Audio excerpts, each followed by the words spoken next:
Imagine this. You're all alone, stranded on an island in the middle of an endless ocean.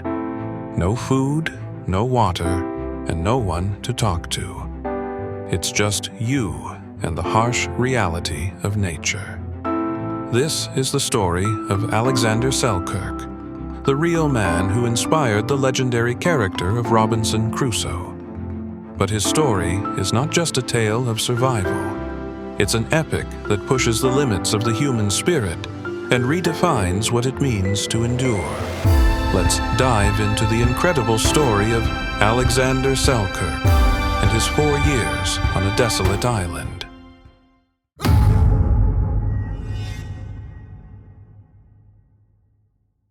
The year 1704. Alexander Selkirk, an experienced sailor aboard an English ship, found himself embroiled in escalating tensions.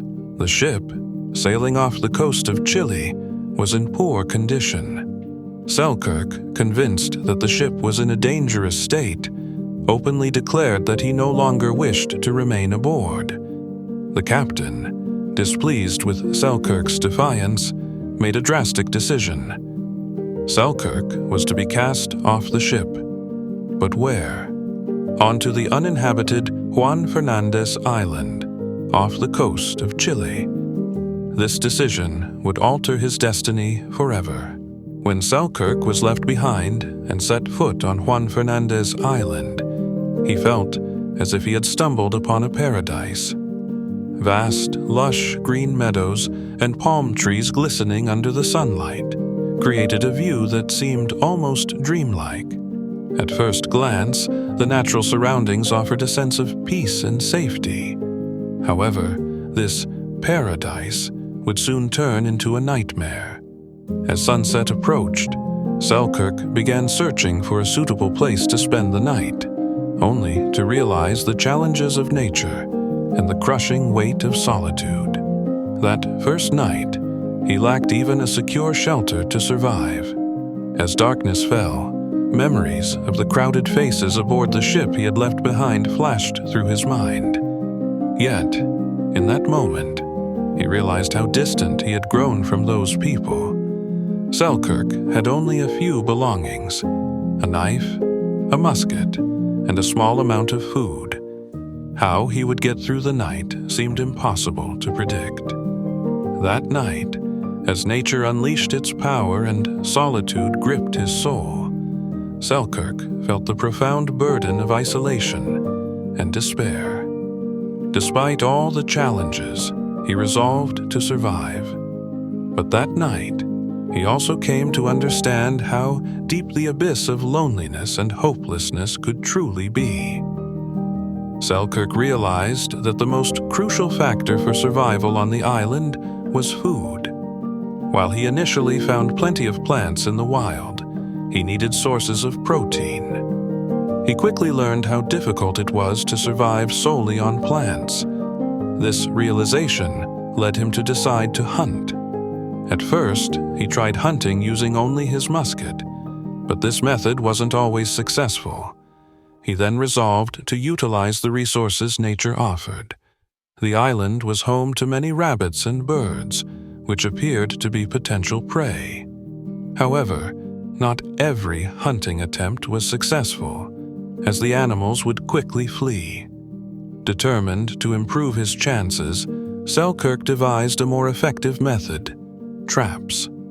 Using tree branches and ropes he found scattered on the ground, he constructed traps.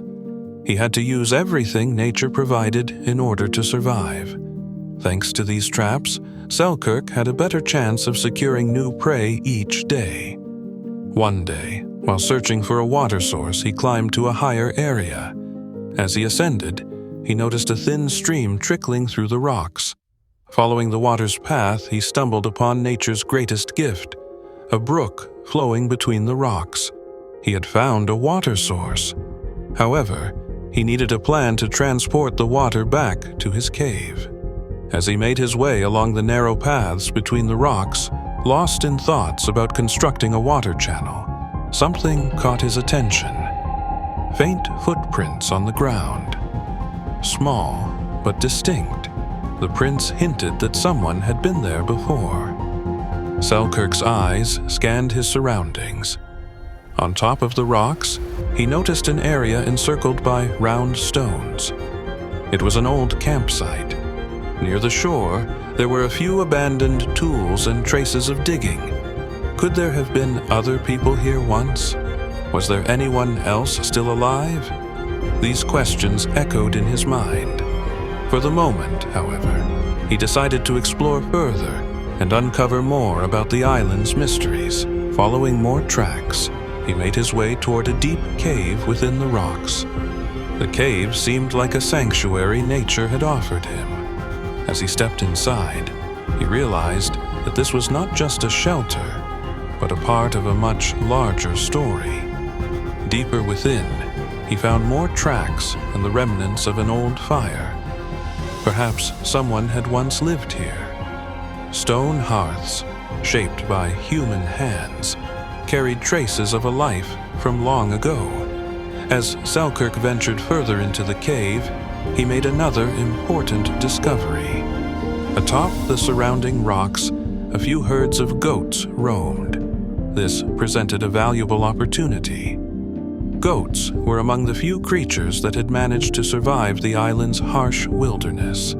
He began observing them, carefully studying their movements. If he could set traps, he might secure a vital source of protein for survival. At first, he tracked the goats' patterns and devised a plan to lure them closer to the cave. Over several days, he used branches and trees to set up traps. Initially, success seemed out of reach, but he persisted with determination. One day, a goat was finally caught. It was a great victory. The goat provided a critical source of food for his survival. As time passed, Selkirk learned how to hunt and sustain himself on the island. The goats not only provided food, but also skins that he used to craft clothing. He eventually established a small goat farm, which became a steady source of nourishment and materials. Raising these animals played a crucial role in his fight for survival. One night, he heard a terrifying scream near his cave. Stepping outside, his long-cherished solitude momentarily gave way to fear. The screams sounded almost human.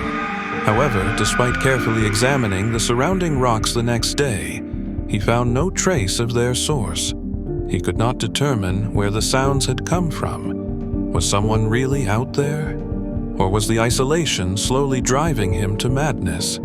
As Selkirk battled his inner struggles, he continued to survive, relying on the gifts nature had to offer. As days passed, Selkirk not only struggled with loneliness and survival, but also became aware of another danger on the island. One morning, a plume of smoke rising from a distant part of the sea caught his attention. A ship. Selkirk quickly raised his spyglass to his eyes and saw a large vessel moving on the horizon. His heart pounded as he followed the ship's course. At first, he thought it was an ordinary vessel, but soon he realized it was heading toward the island. Slowly, he became aware of a terrifying truth. This ship belonged to pirates. Selkirk immediately started making a plan. He now had to fight not only against nature, but also against the dangers posed by humans. Narrowing his eyes, he focused on the sea and carefully observed the approaching ship. The pirates were sailing rapidly toward the island, and Selkirk remained in his watchtower, keeping an eye on every movement. This tower had become his only hope for survival and escape. When the pirates finally set foot on the island, Selkirk hid deep within the dense forest, concealed between the rocks. Fortunately, the pirates had only come to collect fresh water. Selkirk was incredibly lucky. They hadn't noticed him. The pirates did not linger, and soon returned to their ship, leaving Selkirk alone once again. After years of solitude on the island, one morning, Selkirk spotted 2 English ships in the distance. He couldn't believe his eyes. His heart raced with excitement. At that moment, memories of the past 4 years flooded his mind.